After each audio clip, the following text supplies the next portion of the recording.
بسم الله الرحمن الرحيم وأصلي وأسلم على من بعث رحمة للعالمين. Alhamdulillah, le cours de grand-mère d'aujourd'hui va porter sur ce qu'on appelle Mawdou' al-Nahu, c'est-à-dire le thème abordé par le Nahu qui est la grammaire arabe. Il faut savoir qu'on entend par terme de quoi parle le Nahu. En réalité, on étudie le Nahu afin de, dans l'étude du Nahu, on fait tamyiz al-ism mina al-fi'l wal-harf, c'est-à-dire on cherche à distinguer le nom du verbe et aussi de la lettre. Donc c'est quoi les noms? C'est le nom, les caractéristiques du nom. Et c'est quoi? Alors, ça c'est l'ism wa alamatuhu, le nom et ses caractéristiques. Al-fi'l wa alamatuhu, le verbe et ses caractéristiques. Wal-harfu wa alamatuhu, et la lettre et ses caractéristiques. Et qu'est-ce qui distingue chacun de l'autre? La deuxième des choses, c'est tamyiz al-mu'rab min al-mabni, c'est-à-dire distinguer ce qui est déclinable de ce qui ne l'est pas. C'est-à-dire, qu'est-ce qui accepte le i'rab, la déclinaison, c'est-à-dire l'analyse grammaticale, et qu'est-ce qui n'accepte pas l'analyse grammaticale. Parce qu'il y a des choses qu'on ne décline pas. Il y en a qu'on décline. Ce qu'on ne décline pas, tel que les verbes au passé, ils sont mabni. Quand tu dis kharaja, c'est dit que cette forme-là se trouve dans leur construction. Donc il n'y a pas de déclinaison à faire.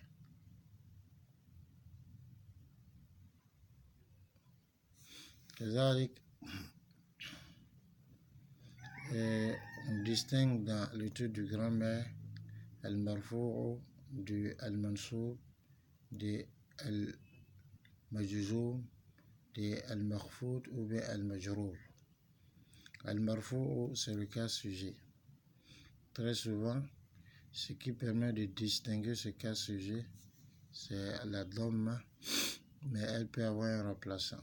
C'est-à-dire, quand est-ce que, lorsqu'on prononce une phrase ou on utilise une expression, on est dans un cas sujet et qu'il faut considérer que le mot sur lequel l'étude se fait, c'est le sujet, et quelle déclinaison doit prendre ce sujet.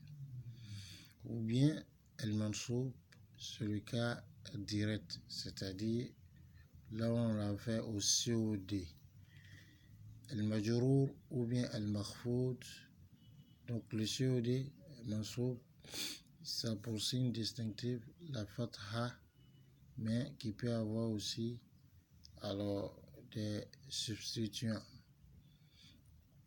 Al-majrour ou bien al-makhfoud, c'est le cas indirect, c'est-à-dire là où on est dans le cas de COI par exemple. Et le signe distinctif de cela, c'est al-kasra, la kasra, mais qui peut avoir aussi d'autres éléments qui la remplacent. Al-majzoum, c'est ce qu'on appelle l'apocope, qui consiste donc à ce que l'élément sur lequel l'étude se fait,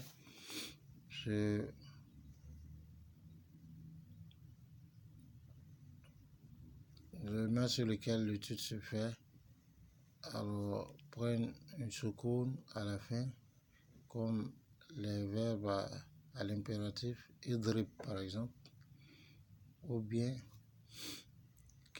qu'on coupe la dernière lettre. On va venir voir, Inch'Allah, dans les détails. L'autre chose, c'est tamyiz al-mu'rab min al-mabni, c'est-à-dire distinguer ce qui est déclinable de ce qui ne l'est pas. C'est-à-dire, quand est-ce que, lorsqu'on prononce une phrase ou on utilise une expression, on est dans un cas sujet et qu'il faut considérer que le mot sur lequel l'étude se fait, c'est le sujet, et quelle déclinaison doit prendre ce sujet. Ou bien, qu'on étudie, qu'on aborde dans la grammaire arabe, c'est العوامل المؤثرة في ذلك كله. C'est-à-dire les awamil, c'est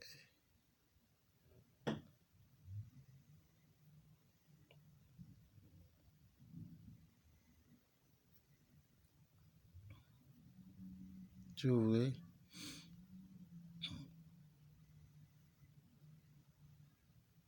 les exécutants, alors qui ont un effet sur tout ce qui a été cité.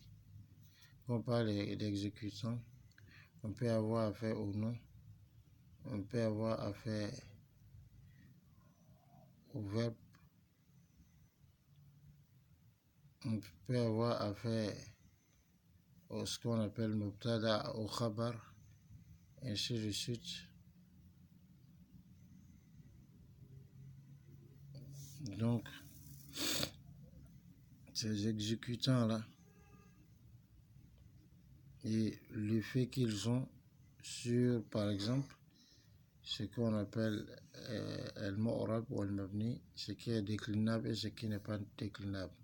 Sur, par exemple, al-ism, le nom, ou bien al-fi'l, ou bien le verbe, ou bien al-harf, ou bien le nom, yani la lettre, ainsi de suite.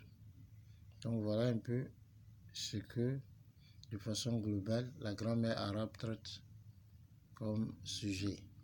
C'est-à-dire, ça nous amène à chercher à distinguer le nom du verbe aussi de la lettre, à distinguer par exemple ce qui est déclinable de ce qui n'est pas déclinable, parce qu'il y a des choses dont on ne peut pas faire d'analyse grammaticale.